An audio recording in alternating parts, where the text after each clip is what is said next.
It all started one rainy evening in London. I remember it so clearly. The kind of night where the city feels quiet, like everyone's tucked away inside, and the only sounds you hear are the soft taps of rain against windows. It was the kind of night I needed, calm, quiet, the kind where I could just lose myself in my thoughts. I was sitting at my favorite cafe, nursing a hot coffee when he walked in. I didn't expect to see him that day. I had just finished a grueling shift at work and wasn't in the mood for anything or anyone. But then, out of nowhere, he appeared. Tall, dark, with those piercing eyes that seemed to see straight through me. He walked in like he owned the place, and for a second, I could have sworn the air around me shifted. It was ridiculous, I know, but I swear something about him felt different. He smiled at me, and I felt this pull, like my heart skipped a beat. I didn't even know him, and yet, I felt like I had known him forever. That was the first sign, right? I should have known better, but I didn't. I let myself get swept away. "Mind if I sit here?" he asked, his voice smooth with just a hint of an accent. "French, maybe?" I couldn't place it, but it was enough to make him even more intriguing. Now I know what you're probably thinking. Who lets a stranger sit at their table? But something about him just drew me in. Maybe it was the way he looked at me, like I was the only person in the world. Maybe it was the fact that for the first time in a while, I didn't feel so alone. I told him he could sit, and we started talking. His name was Julian. He'd just moved to London from Paris, starting a new business. He was confident, charming, but not in an over-the-top way. He was subtle. He didn't brag or boast. He made me feel like I was the most interesting person in the room, and I couldn't help but feel drawn to him. We talked about everything. Our favorite books, childhood memories, hopes for the future. There was this connection, this spark between us that I couldn't ignore. It felt like he was speaking directly to my soul. In a world where I'd gotten used to being invisible, he saw me, really saw me. The more he spoke, the more I felt like this could be it, the beginning of something real, something lasting. It's so stupid now looking back. But in that moment, I wanted to believe in it. I wanted to believe in him. We spent hours talking, and before I knew it, the cafe was closing. I didn't want the night to end. I didn't want to walk away and let this feeling fade. So, when he suggested a walk along the river, I didn't hesitate. I didn't even think twice. We walked along the Thames, the city lights shimmering off the water. The air was crisp, and the scent of rain mixed with the river's earthy smell. It was peaceful, almost surreal. I felt like we were the only two people in the world. Julien told me more about his life, his dreams, his past. But now that I think about it, something didn't quite sit right with his stories. They were too perfect, too rehearsed. But I ignored it. I wanted to ignore it. "Alaska," he said, stopping in front of me. The way he said my name, like it meant something special, sent a shiver down my spine. I don't know how to explain this, but I feel like I've known you for years, like we were meant to meet. I smiled, my heart fluttering. It was exactly what I wanted to hear. It was everything I had ever dreamed of. A part of me wanted to believe him, wanted to believe that this was something real, something beautiful. "I feel the same," I whispered, not even realizing how much I was giving myself away. That night, everything felt perfect. I was in a daze as he walked me back to my flat. My heart was racing, my mind spinning with excitement and hope. I couldn't stop thinking about him, about how easily we had connected. As soon as I stepped inside, I grabbed my phone and texted him. "Tonight was amazing. I can't wait to see you again." I waited for what felt like forever for his reply. When it came, it was almost immediate. "I feel the same, Alaska. I can't wait to see you again, too." I went to bed that night with a smile on my face, imagining a future with him, a future that seemed so bright, so promising. In the days that followed, everything moved quickly. We texted non-stop, talked on the phone for hours, went on spontaneous dates. He showered me with attention, flowers, surprise gifts, sweet messages. It was everything I had ever wanted, everything I had dreamed of. I thought I had found the one. But then as time passed, I started to notice things, small things, little inconsistencies in his stories. Things he'd said that didn't quite add up. At first, I chalked it up to nerves, maybe him trying to impress me. But deep down, a voice in my head was warning me. Something wasn't right. I tried to push it away. After all, what was I supposed to do? Confront him over something so small? I didn't want to ruin this fairy tale. I didn't want to lose what I had with him. But every time I saw him, I couldn't help but wonder, was he the man he said he was? I kept telling myself I was just being paranoid, that everything was fine, but deep down I knew. The question lingered in the back of my mind. Was this the beginning of something beautiful? Or was it a trap I was walking right into? As days passed, I tried to ignore the nagging feeling growing inside me. I kept telling myself, it's just in your head. You're overthinking things. He's perfect for you. But no matter how much I tried to push it away, something about Julian didn't sit right.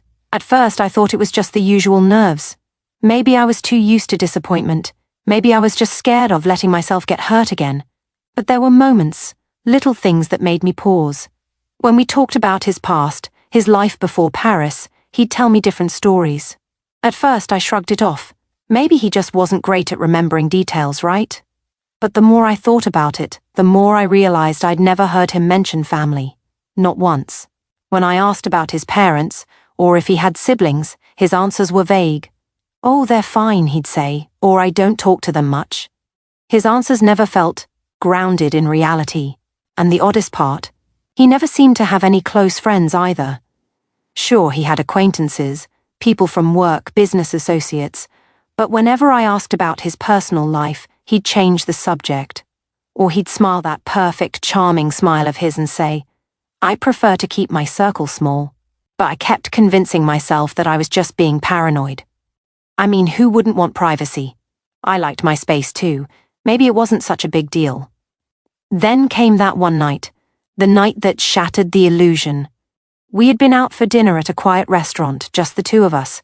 It was a beautiful evening, the kind you want to freeze in time. Julian was the perfect gentleman, as always, but there was something off about the way he was acting. His eyes kept flicking to his phone, as if he were waiting for a message. I noticed, but I didn't say anything. After all, I didn't want to come off as insecure. But then, when we were about to leave, his phone buzzed. He looked at it, then quickly shoved it into his pocket. The kind of move that seemed casual, but I could tell something had changed. I didn't say anything at first, but as we walked to the car, I couldn't stop the questions from bubbling up in my mind. Everything okay? I asked, trying to keep my voice steady, though my heart was racing. He looked at me, and for a moment his face was unreadable. Then he smiled that same smile that had once made me feel safe, but now it felt hollow. Yeah, everything's fine, he said. But there was a strange edge to his voice. The words were too rehearsed, too smooth. I didn't push it. I should have, but I didn't. The drive back to my flat was quiet, too quiet. I couldn't shake the feeling that something was wrong, something wasn't adding up. I tried to ignore it, tried to focus on the road, on the city lights flickering outside the window. But all I could think about was that phone buzz, that moment when he seemed so distracted. When we got to my door, he kissed me gently on the cheek and said goodnight. But it wasn't the same. The warmth was gone, replaced by a cold distance. And as I stood there watching him walk away, I couldn't shake the feeling that I was standing on the edge of something I couldn't control. Something I didn't fully understand. That night, I couldn't sleep. My mind raced, running through all the little inconsistencies that had begun to pile up. His vague answers about his past, the sudden shifts in his behavior, the phone buzz I couldn't forget. I kept going over everything in my head, but nothing made sense. Nothing seemed to fit together. I tried calling him the next day, but he didn't answer. I sent a text, but there was no reply. That was when I started to feel the weight of the truth, pressing down on me. Was he hiding something from me? Days passed, and it felt like he was slipping away. He was distant, not the warm, affectionate Julian I had fallen for. He would cancel plans, be too busy to talk, and when we did meet, his eyes were elsewhere, like he wasn't really there. And it wasn't just the usual busy behavior. There was something cold about him now. something that made me feel small, like I was just a part of his game. Finally, I decided to confront him. I had to know the truth. It was the hardest thing I'd ever done. I loved him, or at least I thought I did. But what kind of love was this? Was it real? Was he real? That night, we met at a small park near my flat. The air was cool, the sky clear with the first hint of stars. We stood facing each other, and I could feel the tension between us, thick and suffocating. I was trembling not from the cold but from the fear of what I was about to hear. "Julian, what's going on?" I asked, my voice shaking. "You've been acting distant and I need to know why. What's happening?" He didn't answer at first. He just stood there staring at me with that same unreadable expression. For a moment I thought he might walk away. But then, after what felt like an eternity, he spoke. His voice was calm, but his words hit me like a slap in the face. "I'm not who you think I am, Alaska." Those words echoed in my mind, and in that moment, the world seemed to tilt. My heart sank and the ground beneath me felt like it was disappearing. I could barely breathe. "What do you mean?" I stammered, fighting to keep my voice steady. He took a deep breath, as if gathering his thoughts. "The things I told you, they weren't the truth. I'm not who I said I was. I'm not the man you think I am." The words hung in the air like a cloud, thick and heavy. My heart pounded in my chest. "Who are you, Julian?" I demanded. "Who are you really?" He took another step back, his eyes dark and unreadable. "I wish I could explain, but it's not that simple. I'm not the person you've fallen in love with. I'm not that person at all." I stood there frozen, unable to process what he had just said. Every part of me screamed that I needed to walk away, that I needed to get out of there before things got worse. But I couldn't. I was caught in his words, trapped in a web of confusion and hurt. His words lingered in the air like a haunting echo. I could barely comprehend them, barely breathe. Not who I think he is? What did that even mean? All the time we had spent together, all the moments I had cherished, was it all a lie? I stood there, unable to speak. My mind was spinning. I couldn't grasp it. My heart, my trusting heart, had let him in. I had believed in him, in us. And now, everything I had built in my mind, everything that had seemed so perfect, felt like it was crumbling around me. "Why didn't you just tell me?" I asked, my voice trembling. "Why lead me on like this?" Julian looked away, unable to meet my eyes. "It wasn't supposed to be like this. I never wanted to hurt you." A sick, twisting feeling began to build in my stomach. He had never wanted to hurt me? Then why had he done it? Why had he been so careful with every word, every action? Why had he built this entire facade around us? "I don't understand," I whispered, my voice breaking. "What's going on, Julian? Who are you really?" He ran his hand through his hair and sighed, a sound full of frustration and regret. "I'm not the man you think I am," he repeated, more softly this time. "But I didn't lie about everything. I never meant for things to get this complicated." I stepped back, my mind racing, piecing together the few fragments of information I had. "Then why did you tell me all those things?" I pressed. "About your family? Your business? Why did you make up stories?" He closed his eyes, as if trying to gather the courage to explain. "Alaska." I wasn't lying exactly, but I wasn't being completely honest either. "My name isn't Julian, it's Nicholas, and I didn't come here to start a business. I came here to hide." The air felt like it had been sucked out of the world around me. I couldn't breathe. "Hide?" I asked, my voice barely a whisper. "From what? From who?" "I'm in trouble," he said, his voice low and filled with an unfamiliar vulnerability. "Serious trouble. The people I've been running from, they're dangerous." I felt a cold shiver run down my spine. The man I thought I knew, the man I had trusted, was standing in front of me, unraveling in a way I couldn't comprehend. Dangerous? What did he mean? Why hadn't he told me any of this before? Why hadn't he confided in me if I truly meant so much to him? "So all of it was a lie," I demanded, my anger slowly rising. "You were never honest with me, about who you are, about your life. All of it was just a game." He flinched but didn't answer right away. His silence spoke louder than anything he could have said. It wasn't a game, not in the way I had thought, but it felt like one to me. I had been the fool, and now I had to face the truth. "I didn't want you to be involved in this," he finally said, his voice tight with regret. "But I didn't know how to stop it.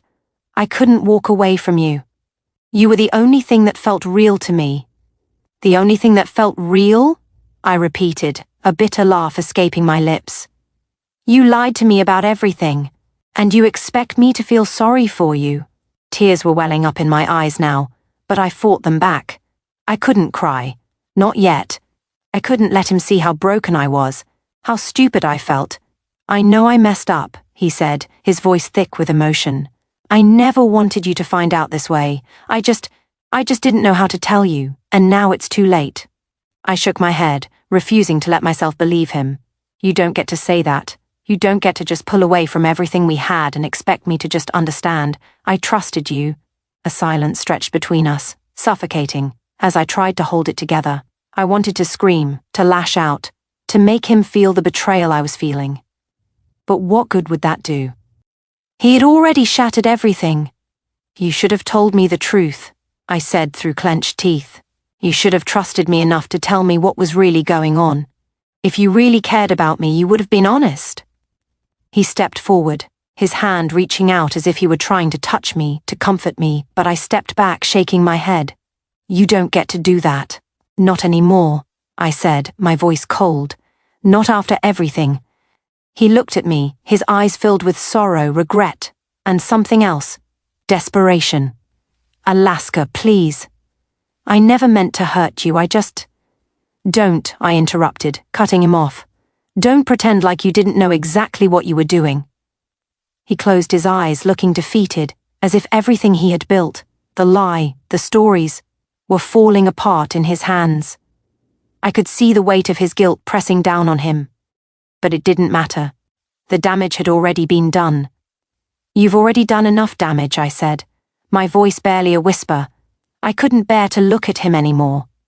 I turned, walking away from him, my heart heavy, my mind numb. I could hear him calling my name, but I didn't stop. I couldn't stop. I had to get away from him. I had to get away from the mess he had created. And as I walked away from him, something inside me shifted. The hurt, the shock, the betrayal. It all turned into something darker, something colder. I had trusted him. I had opened my heart to him, and he had used that trust against me. I had been naive, foolish, but I wasn't going to be that person anymore. The pain was raw, but it was also a turning point. The question I now had was simple. What was I going to do about it? I couldn't go home. Not yet. The thought of being alone in that flat, the one I had shared so many moments with him, was suffocating. Instead, I found myself walking aimlessly through the streets of London, not caring about the rain that had begun to fall again, soaking my hair, my clothes. It didn't matter. Nothing mattered anymore. I was angry, no, furious. But I was also numb, lost in this swirling storm of betrayal, confusion, and disbelief. How could I have been so blind? How could I have let him in like that? How had he fooled me for so long? Every step I took felt heavier, like I was carrying the weight of the world. I tried to clear my mind, to think of something else, but all I could hear were his words echoing in my head. "I'm not who you think I am." I had trusted him. I had opened my heart, my soul, to a man who had only been playing a game, and that hurt more than anything. But as I walked, the pain began to transform.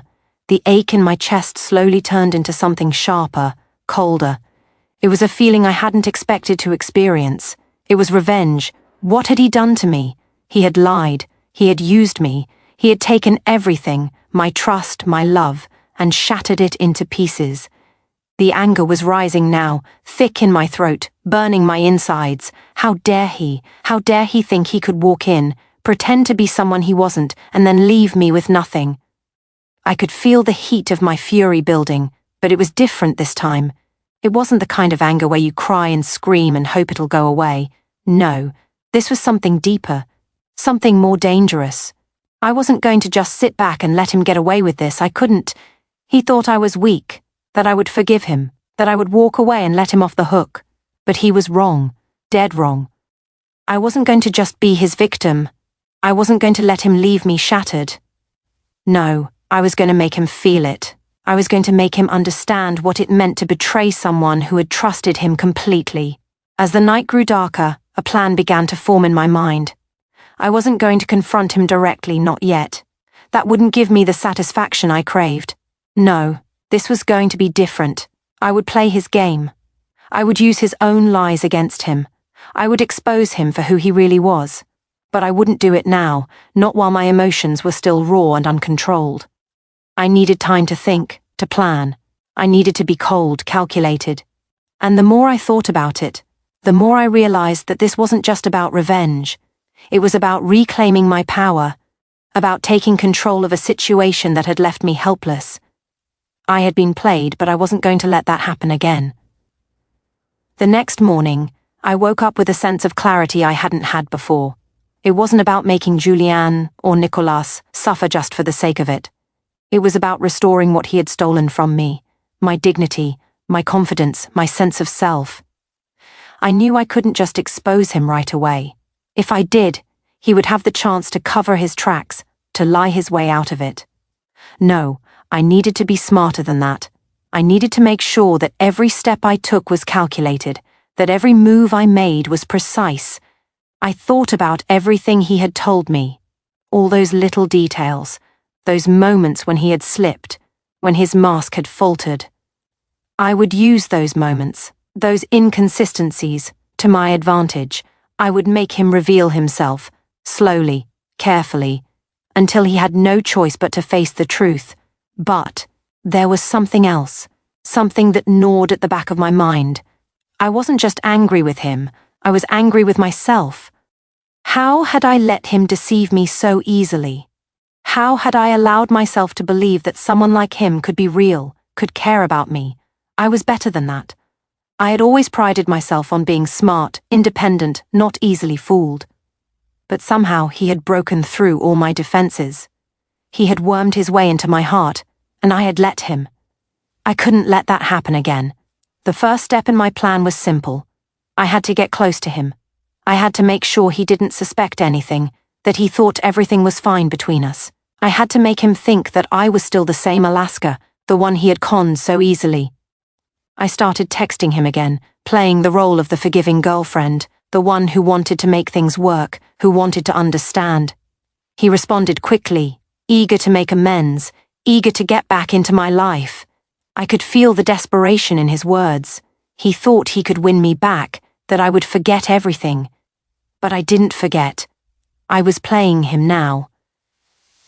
We set up a meeting, a quiet cafe, just like before. He was late, but that didn't matter. I had already planned everything out in my mind. He had no idea what was coming. When he finally arrived, I gave him the smile he expected, the warm, forgiving smile that made him believe I had moved past everything. I let him talk, let him apologize for his lies, for his mistakes. But as he spoke, I could feel my resolve hardening. I wasn't listening to his words. I was listening to his actions. I had already done the research. I had already found out who he really was. His real name wasn't just Nicholas, it was something else entirely. He was part of a network of criminals, people who used lies and manipulation to get what they wanted. He had a history of deceiving people, of running away when things got tough. I had seen the cracks in his story. Now, I was going to shatter them. Completely. But first, I needed him to confess. The game was on, and I was going to make sure he felt every bit of the betrayal he had put me through. And when the time came, I would expose him. The next few days felt like a blur. I was on autopilot, moving through life as though everything was fine. But inside, I was anything but fine. Every smile I gave, every casual conversation felt like a mask I had to wear. Behind it all, the plan was taking shape. Slowly but surely, I was going to make sure Julianne, or Nicholas, or whatever he wanted to call himself, paid for what he had done. I couldn't just confront him yet. I couldn't let him see the anger bubbling beneath my surface, couldn't let him know that I was onto him. He was too good at playing the charming, regretful boyfriend. If I showed him how hurt and betrayed I felt, he would twist it. He would apologize, beg me for forgiveness, and the cycle would start all over again. No, I had to be smarter than that. I spent the next few days gathering everything I could. The little things he'd said that didn't add up, the discrepancies in his stories. I dug deeper, tracing every lead, connecting every dot. I wasn't just piecing together the story of who he was, I was building an ironclad case, one that would expose him for the liar and manipulator. He truly was. I'd started with the basics. His name wasn't Julian, but Nicholas. I'd already discovered that. But I needed more. I needed to find his past, to understand who he was beneath the charming surface. And I did. I went through every social media account I could find, every public record, every possible link. It took time, but I wasn't in a rush. I wanted to make sure that when I confronted him, I had everything, every lie, every bit of deceit, all laid out for him to see. I found out that Nicolas had been involved in some shady business deals in Paris. He had a history of scamming people, using his charm to manipulate women into trusting him, only to leave them heartbroken and betrayed. The more I found out, the angrier I became. This wasn't just a random lie. This was a pattern. He had done this before, and he was doing it again. But it wasn't just about the past, it was about the present. I started noticing more signs, more red flags. He had started calling me less frequently, cancelling plans at the last minute, making excuses, and each time he did, I could feel the rage growing inside me. He was slipping away, and I was no longer going to let him get away with it. One night I decided to test him. I invited him over to my flat, just as I always had, but this time things were different. I wasn't going to let him in easily. He arrived late, of course, but I wasn't going to let that throw me off. This time, I had a plan. I had been gathering information, and I was going to use it to push him into a corner. He sat across from me at the small table we always used, the table that now felt so much smaller, so much more insignificant. He was as charming as ever, smiling, talking about his work and his plans, but I wasn't listening to him anymore. I was waiting for him to slip up. "You seem distracted," he said, a hint of concern in his voice. "What's on your mind?" I smiled, leaning back in my chair. "Oh, nothing. Just thinking about how much I really know about you." He looked at me, brow furrowed in confusion. "What do you mean?" "I mean," I said, keeping my tone light, "that you've been so careful about hiding your past from me. But I know more than you think." His eyes shifted, just for a moment. The smallest flicker of unease. But I saw it. It was there. "What are you talking about?" he asked, trying to sound casual, but the tension in his voice was palpable. I didn't answer immediately. Instead, I took a deep breath and let it hang in the air, building the suspense. "I know about the scams, the lies. I know about your past, Nicholas. How you've used women, how you've run from your mistakes instead of facing them." His expression shifted, his charming smile faltering.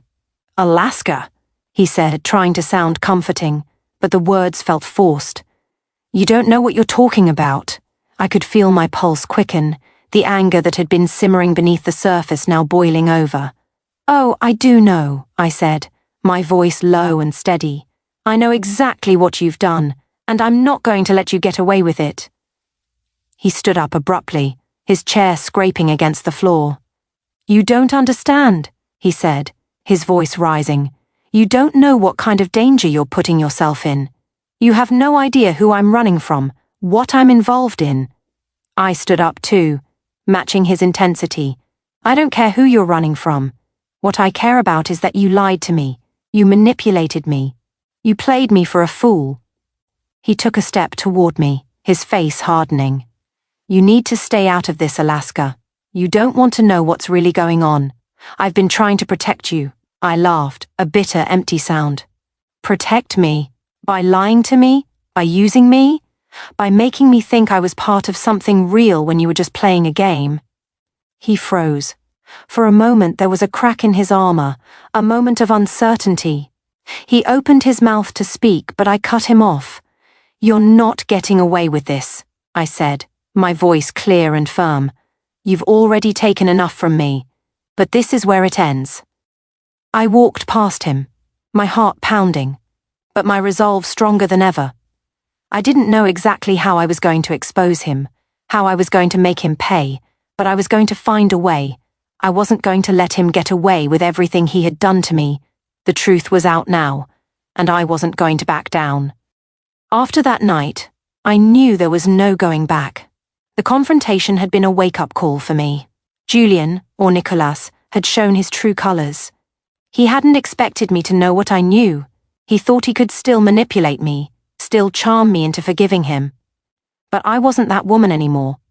I had always been independent, self-sufficient, but I had let him in, let him chip away at my confidence. It wasn't just the betrayal that stung the most. It was the fact that I had let myself fall for it. I had trusted him with my heart, and now I was paying the price. But I was done paying. I wasn't going to let him destroy me. No, I was going to destroy him, but in a way that would make him feel every ounce of the pain I was feeling. I had been manipulated, deceived, and abandoned. Now it was time to turn the tables. The first step was getting inside his head. I needed to know what he was thinking, how he would react to the things I was about to do, and I knew just how to do it. I started playing the game. I sent him a text the next day, just as I always had. I kept it casual, acting like nothing had changed, as if the conversation we'd had the night before hadn't even happened. He responded quickly, eager to pick up where we'd left off. I could see the desperation in his words, the way he tried to reassure me, to convince me that everything would be okay. But I didn't believe him anymore. I wasn't buying into the facade, and I wasn't going to let him get away with it. I played my part, sweet, understanding, forgiving. I told him I was willing to give him another chance. I needed him to let his guard down. I needed him to think that I had forgiven him, that I was willing to move on. That's when I started asking the right questions, questions that would reveal the cracks in his carefully constructed story. I had learned a lot from my research. I knew he had been lying about his name, his family, and his past. But I needed more. I needed to know everything. And as I started to ask the questions about his business, about his past in Paris, about the people he was running from, I could see his anxiety building. At first, he was careful with his answers. He tried to dodge my questions, change the subject, but the more I pressed, the more he slipped. His answers grew more vague, his stories more inconsistent. It was like peeling back the layers of an onion, one layer at a time, until I finally got to the heart of the truth. That's when I realized just how deep his lies ran. Nicholas wasn't just a man with a troubled past. He was involved in something far worse. His business wasn't legitimate at all. It was a front, a cover for illegal activities. He was part of a dangerous criminal network, and he had been using me as a pawn in his game. I couldn't believe what I was hearing. I had suspected something was off, but I had never imagined it would go this far. And now I had the proof. I had everything I needed, but I wasn't going to confront him with it yet. No, I had to be patient. I had to be calculated. The way he had played me, the way he had manipulated me, I was going to do the same to him. I had the power now. I just needed to know how to use it. I started gathering more information. I contacted some of his old acquaintances, people he had known before he moved to London. Through a few careful conversations, I learned more about his past, more about the people he had crossed. I learned about the dangerous game he had been playing, and how far he was willing to go to protect himself. What struck me the most was how many people he had hurt along the way. I wasn't the first woman he had lied to, and I wouldn't be the last. There were others, many others, who had fallen for his charm, for his sweet words, only to be left broken and betrayed. It made my blood boil. I wasn't just angry for myself anymore. I was angry for all the women he had used, all the people he had manipulated, all the lives he had ruined. But I knew I couldn't just go public with this. I couldn't expose him just yet. If I did, he would disappear. He would run, just like he had before. I needed to make sure he couldn't escape this time. I spent the next few days studying him, watching his every move, listening to his words, paying attention to the details he didn't realize I was noticing. I needed him to trust me again. I needed him to believe that I was still that naive, vulnerable woman who had fallen for his lies. It wasn't hard to convince him. He was so eager to get back into my life, so eager to repair the damage he had done, that he was willing to do anything. He told me he was sorry, that he was going to make everything right. He promised me that he had changed, that he was ready to start fresh. And like a fool, I let him believe it. I let him think I was buying it. But all the while I was planning, I was preparing, and soon I would expose him in the most public way possible. But I couldn't rush it. No, I had to wait for the right moment. The perfect moment, when he least expected it, when he thought he had me right where he wanted me. It was only a matter of time before everything would come crashing down. And when it did, Nicholas wouldn't know what hit him. The days blurred into one another, and with each passing moment, I could feel the walls closing in on Nicholas. He thought I had forgiven him. He thought I was weak. But I wasn't. I was patient, biding my time. I knew that every step I took would eventually lead to his downfall. I had already pulled back the curtain, exposing the cracks in his carefully constructed world. Now it was time to watch him crumble. I spent the next few days continuing the delicate dance, acting as though everything was fine. He was eager, almost too eager, to prove himself to me. He showered me with gifts, flowers, chocolates, even a trip to a fancy restaurant. He wanted me to believe that he was sorry. He wanted me to think that he had changed. But I wasn't fooled. Each time he did something nice for me, it felt like another lie, another attempt to mask the truth. I wasn't impressed. I was calculating. I knew the truth now. I knew what he had done, and soon everyone else would know too. I needed to make sure that when I exposed him, it was irreversible. I needed him to believe that I was still falling for his act, that I was still the naive woman he had first met. I needed him to trust me completely, and I was getting good at it. But I couldn't just rely on what I already knew. I needed more. So I started pulling in the pieces of the puzzle that he didn't even know I had. I used his fear to my advantage, learning more from the people he'd crossed in the past, gathering their stories. Each new revelation added fuel to the fire. I found out more about his criminal activities, the way he had manipulated people, how he had convinced them that he was their savior, only to leave them in the dust when it suited him. He had built this elaborate web of lies, and I was about to destroy it all. Something else was nagging at me. I knew I had to be careful. If I moved too quickly, if I exposed him too soon, he would run. He would disappear, just like he had done with others. No, I couldn't let that happen. I needed to make sure that when I pulled the trigger, it would be too late for him to escape. And then, one day, the opportunity presented itself.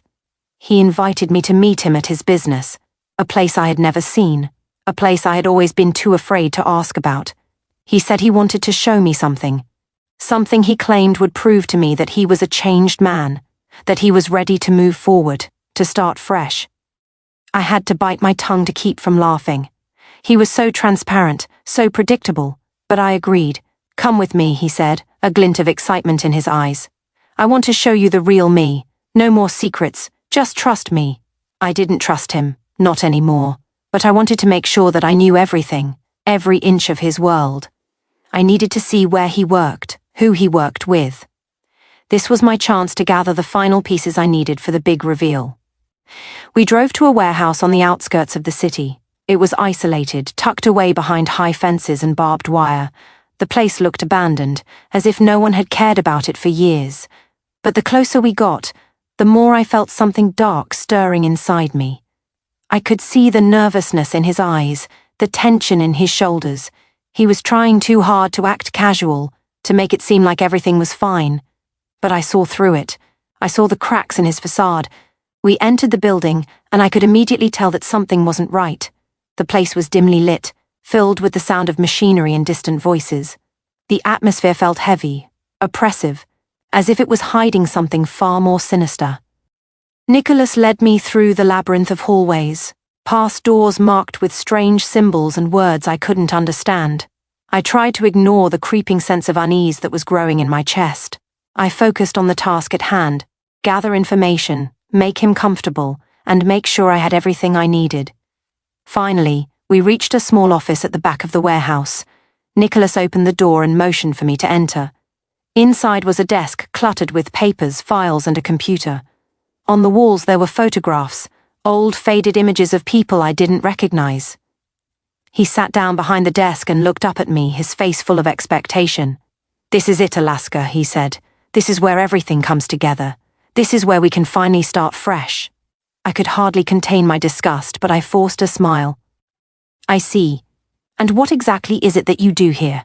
He hesitated for just a moment, and that hesitation was all I needed. I could see the wheels turning in his head. He was trying to come up with a plausible story, a way to explain everything away. But I wasn't buying it. I never would again. "I'm involved in some business ventures," he said, choosing his words carefully.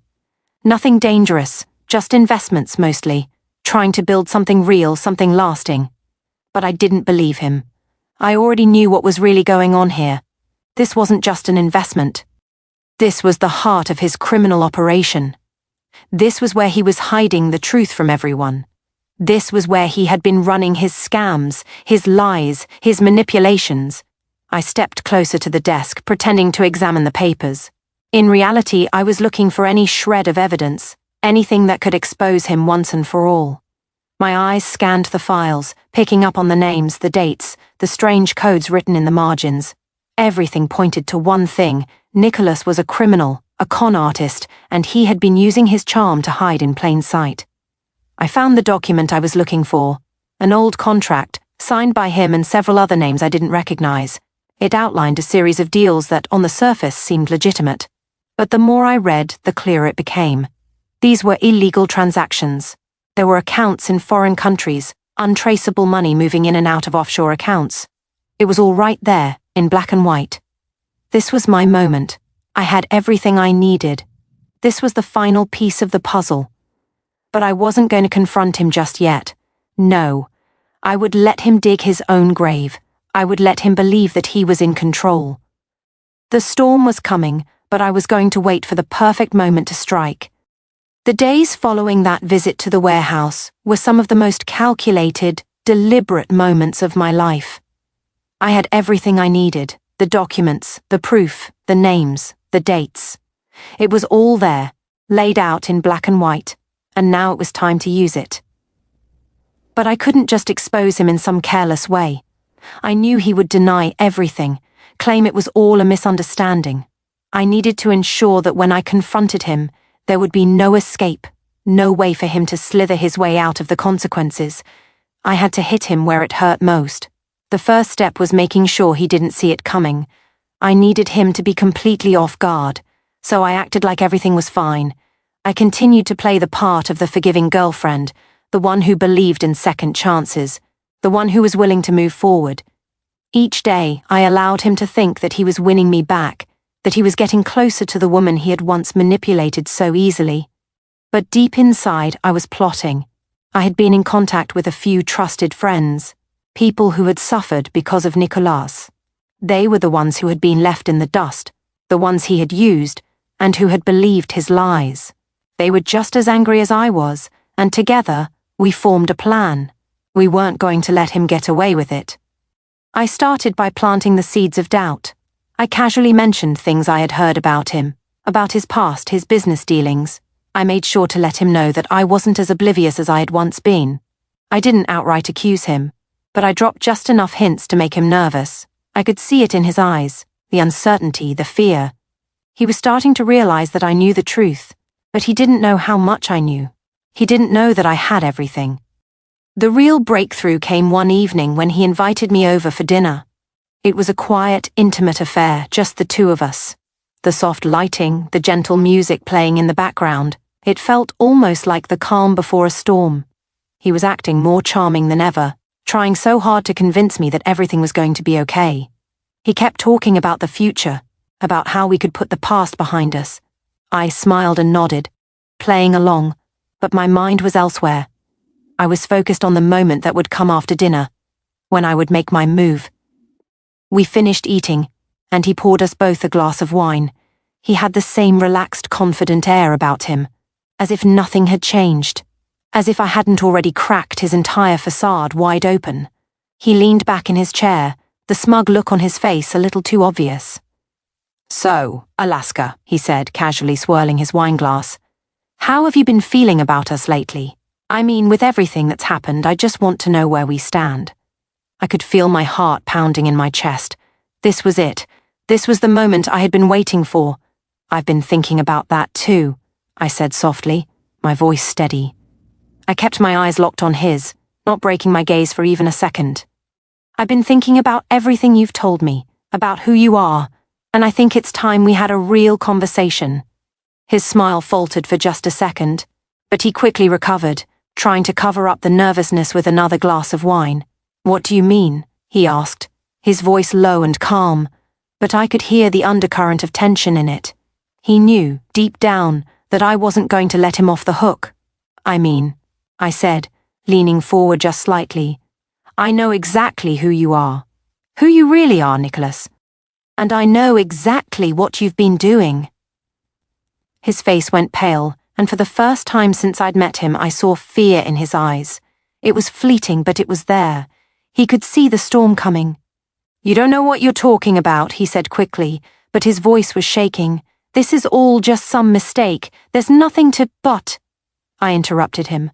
"Don't lie to me, Nicholas. I've seen the documents. I know about your deals, your scams, your real business. I know about the people you've hurt, the people you've lied to. And now I know about the web you've been spinning." He stood up suddenly, knocking his chair back in the process. "This isn't what you think it is," he shouted. "You don't understand. You don't know who you're dealing with." I stood my ground, staring him down. "Oh, I know exactly who I'm dealing with," I said, my voice colder than it had ever been before. "You're a liar, a con artist, and a criminal. You used me. You used everyone around you to get what you wanted, but now it's over." His eyes flickered with panic, and I could see the reality of his situation finally sinking in. "Alaska, please. You can't do this. You don't know what you're getting yourself into. I cut him off once more. "You don't get to beg now. You don't get to plead for mercy. You had your chance. You had plenty of chances, and you threw them all away. You thought you could manipulate me, but now it's my turn." I pulled out my phone, tapping a few buttons quickly. I had already sent the files to the people who mattered. The authorities, his past associates, the people who would make sure he couldn't escape this time. I had already set the wheels in motion. "You're done, Nicholas," I said, holding up the phone to show him the confirmation. "Everything you've done is about to be exposed, and you can't talk your way out of it this time." His face contorted with fury, but it was too late. I had won. All the lies, the manipulations, the careful facade he had built, it was all falling apart, and there was nothing he could do to stop it. He lunged at me, but I stepped back, avoiding his grasp. "Don't you dare touch me," I said, my voice sharp. "I've been patient long enough. Now you'll pay for everything." Nicholas stumbled back, his face twisted with anger and disbelief. His world, the one he had so carefully constructed, was crumbling before his eyes. "I loved you," he spat, the words venomous. "You were supposed to be the one I could trust." "You lied to me," I said coldly, my voice unwavering. "You used me, and now I'm done." I turned on my heel, walking away from him, leaving him standing there defeated. I had taken everything from him, his lies, his secrets, his control, and now I was walking away, leaving him with nothing but the wreckage of his own doing. As I walked out of his apartment, I felt a strange sense of relief. The storm had finally broken, and the chaos he had created had finally caught up with him. He was no longer the man who held power over me.